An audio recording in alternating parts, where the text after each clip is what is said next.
চাচা, এখন তো 2011 সাল। এখন আইফোনের পিছনে কয়টি ক্যামেরা আছে? ভাতিজা, এখন তো 2011 সাল।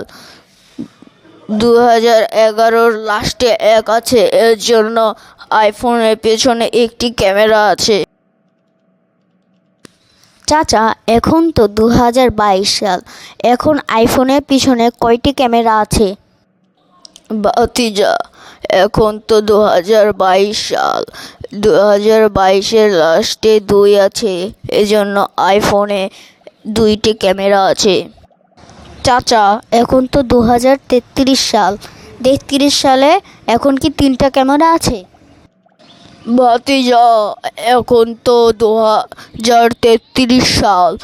2000-এর পরে 2টি 3 আছে, এজন্য আইফোনের পেছনে 3 যোগ 3 মোট 6টি ক্যামেরা আছে। চাচা, এখন তো 2075 সাল। এখন কি আইফোনের পিছনে 7+5 12টি ক্যামেরা আছে? না ভাতিজা, এখন তো 2075 সাল। 2000-এর পরে 75 আছে, এর জন্য আইফোনের পেছনে 75টি ক্যামেরা আছে। তাহলে চাচা, আমাকে 75 ক্যামেরা আলা আইফোন দিয়ে দিন। আমি 75 ক্যামেরা আলা আইফোন দিয়ে সুন্দর সুন্দর রিলস বানাবো।